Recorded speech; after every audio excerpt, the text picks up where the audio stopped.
what is your name? I'm Dr. Kevin Westin. Where did you go to medical school? I went to Ohio State University. What is your area of specialization? I'm a general practitioner. How and why did you choose to become a doctor, and how did you choose to specialize in your field? Well, like most physicians, I got into it because I want to be able to help people. And I'm much more a people person, than I'd rather do that than work with computers or machines or anything like that. How do you feel about the economy, and how has it affected your practice? Well, obviously the economy is not good, and who knows whether it's going to be getting any better soon. It's definitely affected my practice. Far fewer people have company insurance. People can't qualify for insurance. Those that can, many of them can't afford it. And even those that have insurance and can afford to come see me, many of them don't have prescription benefits. We have been focusing on the AMA and what they have been doing to try to assist the reduction of student debt in the medical field. We want to know your views and comments on the following. According to the stats from the AMA, approximately $156,456 is the average educational debt of grads.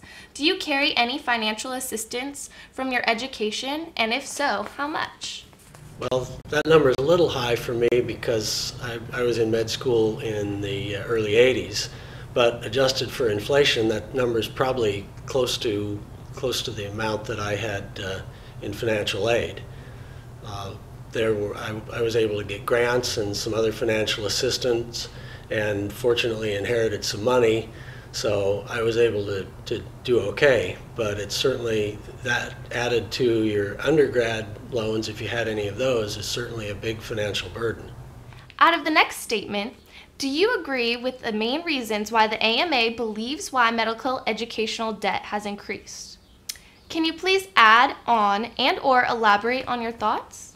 Besides tuition being just one source of increasing debt burdens, others include interest accrued on loans over time, significantly adding to the total cost of student debt. Yeah, well, that's something a lot of people don't think about. You get out of school, you have this big loan debt to pay off, but you can't immediately start paying it off. You've got to determine whether to go into private practice, go in practice with a partner, work for an HMO or, such as Kaiser, and in the meantime you've also got to pay rent and you've got to eat. So, and during that time, interest is accruing. So the debt's getting bigger even though you're out of medical school and ready to go to work. Students that are now entering medical school with more education debt from the undergraduate education.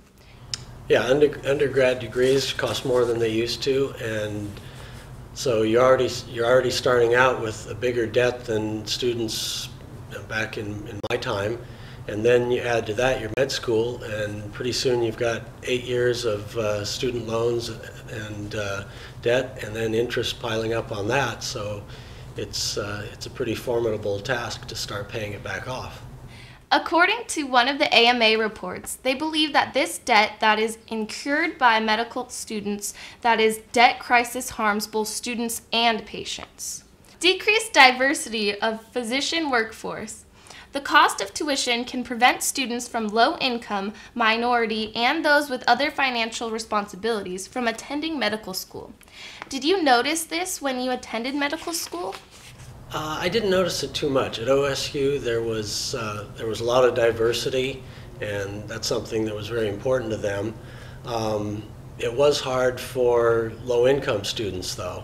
Becoming a doctor in the medical profession is a serious profession. It involves people's health, it involves lives, and you have to take it seriously.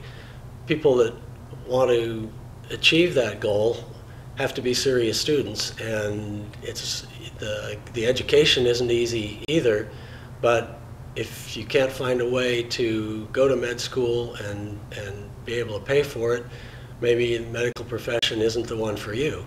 So it isn't easy, but if you're focused and have serious goals, I think anybody can do it. Promoting unsafe physician behaviors. residents with high debt are more likely to moonlight? I haven't really been aware of that. I suppose it happens, but in my experience, it hasn't affected the quality of care or the ability of the residents that I've dealt with. Increasing debt leads to more cynicism and depression among residents. Do you agree with the AMA's statements? I wouldn't say depression or cynicism. When you get out of med school and you have a huge debt, sometimes you question whether it was all worth it. But I think by the time you get through medical school, after you've worked that hard to both to achieve the education and to find a way to pay for it, you're pretty much focused on the goal of successful medical practice. I've been fortunate that I've had a good practice and I've been able to pay off my student loans. So to me, it never was. It certainly never caused cynicism or depression. But every once in a while, I thought, how am I going to pay all this off? But I tell medical students now that it's definitely worthwhile. The AMA has several solutions and ways that they are attempting to reduce the student debt that medical students incur. What solutions or suggestions that you have that you think would help you and the many other physicians reduce their debt after graduation? Well, first of all, I don't think we can count on the government. With the state of the economy, which is unlikely to change in the near future, I think we really have to look to grants and private money, whether it's loans, low-cost loans, or outright grants. I think that's what the AMA really needs to cultivate, because the government's not going to be able to help. Do you have any other comments, views, or suggestions for the public regarding what we have been talking about, as well as the future of America and the healthcare system? Well, we really have a healthcare crisis, even for those that are insured. After I see a patient, I bill the insurance company. It often takes a long time before I get paid, and there's often a lot of hassles involved there. And that adds to the cost of administering patient care. So reform in that regard could help lower the costs, and that would benefit all concerned. So there's really two parts to this. There's health insurance reform, which will deal with how things get paid for, and then health care reform overall, and the way doctors are allowed to care for patients and control the costs without sacrificing patient care. I think those two goals together is what the AMA needs to concentrate on.